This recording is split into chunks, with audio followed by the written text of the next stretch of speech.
Hello বন্ধুরা, কেমন আছেন সবাই? আশা করছি সকলেই ভালো আছেন। অফিস থেকে বেরিয়ে দেখলাম ঘন মেঘে ঢাকা আকাশ। সবিতা মায়ের সঙ্গে দেখা করতে গেছে, আমাকে বলেছে অফিস থেকে ফেরার পথে ওকে যেন নিয়ে যাই। আকাশে যা অবস্থা দেখছি, ঝড় বৃষ্টির আশঙ্কা, অন্যদিকে নতুন বইয়ের আদেশ। হাওড়া থেকে ট্রেনে উঠে কয়েক স্টেশন যেতেই শুরু হলো বাঁধ ভাঙা বৃষ্টি। ট্রেনের কামরার ভিতরে আছড়ে পড়ছে বৃষ্টির ছাট।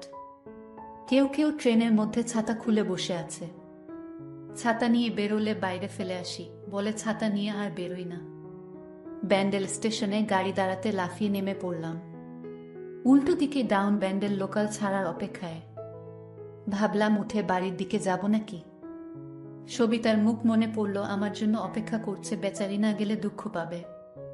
এতটা যখন এসেছি রিকশায়, আর তো মোটে মিনিট 10 পথ। কিন্তু হতচ্ছাড়া, বৃষ্টি থামলে তো। পায়ের চটি ভিজে আমসত্ত্ব। একটু চা হলে ভালো হতো। এগিয়ে একটা হুইলারের দোকানে গিয়ে বললাম, ভাই চা হবে? দোকানের লোকটি অদ্ভুত চোখ মেলে আমাকে দেখে। মনে মনে ভাবি কিছু ভুল বললাম নাকি। পাশের একজন বলল, ধুর মশাই, দেখছেন না জল ঢুকে উনুন নিভে গেছে।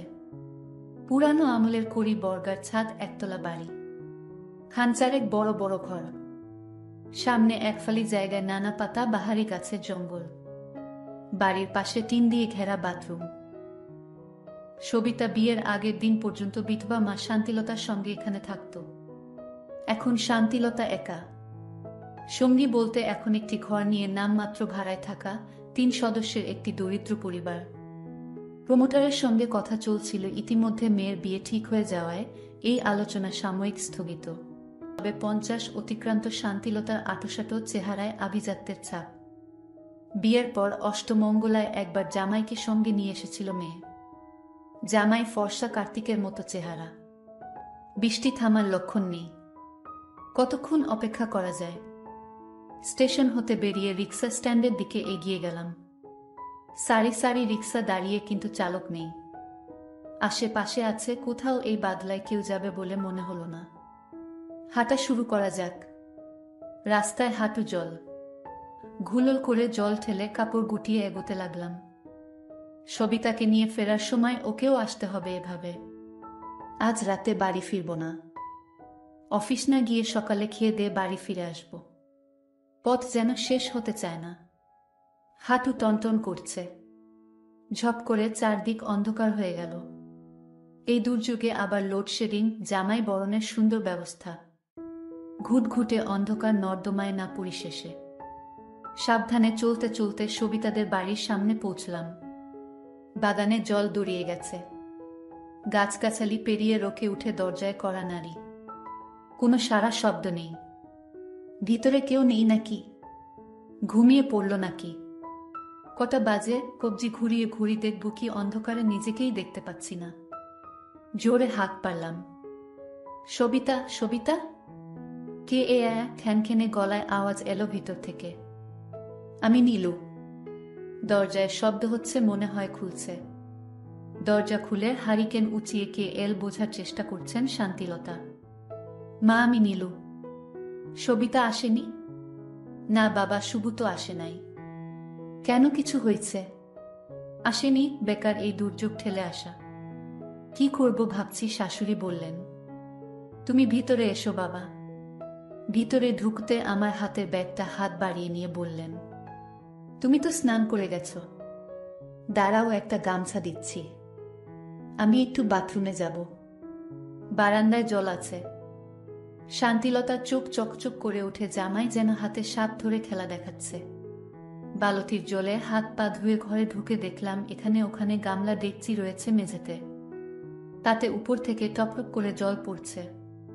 পুরানো পেটা ছাদ, কতকাল সংস্কার হয় না, কোনোদিন হয়তো ভেঙে পড়বে।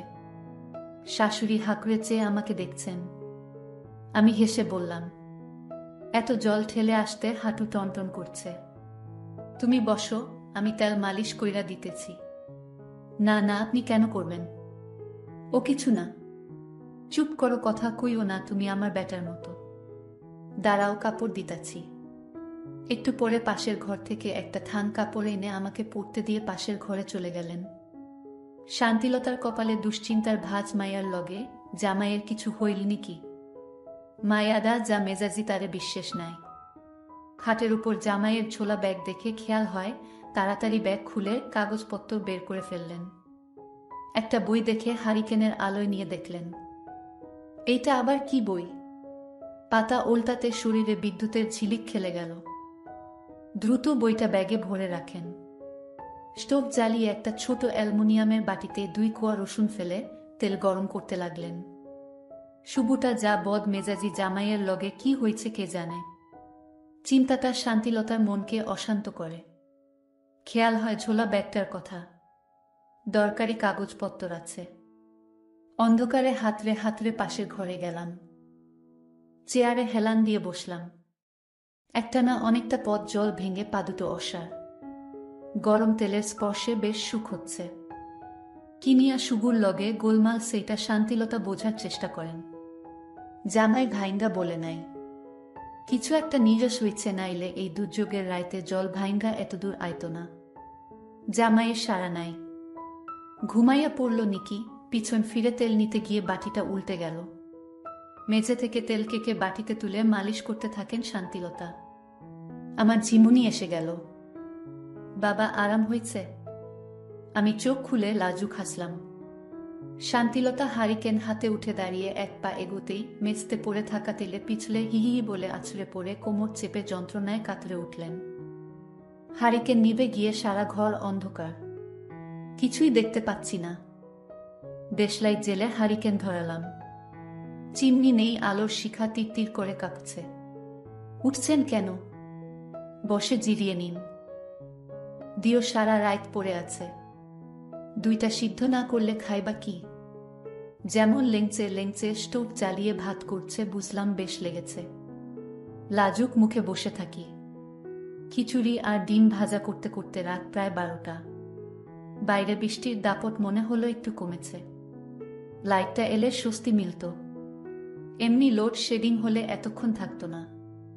ঝরে তার ছিঁড়ে বিপর্যয় ঘটেছে হয়তো। তাহলে কাল সকালের আগে সারাবার প্রশ্নই আসে না। আমরা খেতে বসলাম। খিদের মুখে গরম গরম খিচুড়ি খুব ভালো লাগছিল। তার সঙ্গে ডিম ভাজা আর আচার ও দারুণ। উনি আচার নেননি জিজ্ঞেস করি। মা, আপনি আচার নিলেন না? না বাবা, কুমড়ে বেদনা অখন টক খাওন ঠিক হইব না। ভদ্রতার খাতিরে বলি। জামাইয়ের কথা শুই না তো খারাপ লাগে না, তবু শুভুর লগে কিছু হয় নাই তো এই চিন্তা পিছু ছাড়ছে না। খাওয়া শেষ হলে জলের মগ নিয়ে উঠে দাঁড়াতে শান্তিলতা বললেন, দেখো বাবা, তালে পিছলাইয়া যাইও না। শান্তিলতা বাসনপত্র গুছিয়ে বিছানা গোছগাছ করতে থাকেন। জামাইকে দেখে বললেন, বাবা, ওই ঘরে ছাদ দিয়া জল পড়ে, তুমি এখানে শো। আমি ওই ঘরে শুইতাছি। বয়স্কা গুরুজন ব্যাপারটা আমার কাছে অমানবিক লাগে। আমি বললাম, তা হয় না মা, আপনি এখানে থাকুন, একটা তো মোটে রাত, আমি ওই ঘরে শুই। যদি কিছু মনে না করো তাইলে তুমি আমার কাছে শুইতে পারো। বিছানাটা বড় আছে, প্রস্তাবটা মন্দ না। শান্তিলতা বিছানার একপাশে শুয়ে পড়েন। বৃষ্টি কমলেও ঘন ঘন বিদ্যুৎ চমকাছে। বারান্দায় কাচের জানলা দিয়ে আলো এসে ঝাঁপটে পড়ছে ঘরে। হারিকেন নিভে গেল। ঘরে ঘুট ঘুট করছে অন্ধকার। একদিক দিয়ে ভালো হলো, কেউ কাউকে দেখতে পাচ্ছি না। শুয়ে আছি, ঘুম আসছে না। একসময় নাক ডাকার শব্দ পেলাম। বুঝলাম ঘুমিয়ে পড়েছেন। রাত কত হবে? বালিশের নিচ থেকে ঘড়ি বের করে চোখের সামনে ধরে রাখি, বিদ্যুৎ চমকালে দেখব। 2:30 বেজে গেছে, এবার শুয়ে পড়া যাক। ভোর হতে সবিতা ব্রাশ নিয়ে দাঁত মাজা শুরু করে। সবাই ঘুম থেকে ওঠেনি। মণিমালা দেখল কাকির চোখ মুখ ফোলা। রাতে ঘুমায়নি নাকি, তাকে দেখে কাকি বলল, মণি, আমি এখন বেরোচ্ছি, তুমি দিদি উঠলে বলে দিও। কোথায় যাবেন জানার ইচ্ছে হলেই মণিমালা সাহস পায় না কাকির মুখ দেখে জিজ্ঞেস করার। মা উঠলে বলে দেব। মণিমালা ভাবে রাঙা কাকু রাতে বাড়ি ফেরেনি। কোথায় যেতে পারে? রিক্সার প্যাক প্যাক শব্দ শোনা যাচ্ছে। রাস্তায় শুরু হয়েছে লোক চলাচল। তাহলে জল নেমে গেছে। নীলকান্ত ঘুম ভেঙে উঠে বসে। পাশে শায়িত শাশুড়ির দিকে চোখ পড়তে চমকে ওঠে।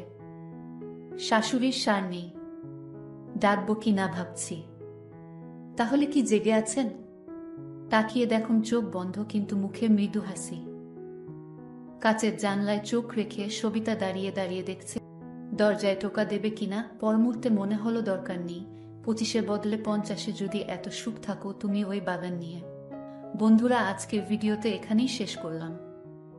অনেক কষ্ট করে ভিডিওটি আপনাদের জন্য বানিয়েছি। যদি ভিডিওটি ভালো লেগে থাকে তাহলে একটা লাইক করবেন এবং চ্যানেলটি সাবস্ক্রাইব করবেন, এই আশা ব্যক্ত রেখে আপনাদের কাছে বিদায় নিচ্ছি। দেখা হবে আগামীকালের নতুন কোনো ভিডিওতে। সে পর্যন্ত সবাই ভালো থাকুন। ধন্যবাদ।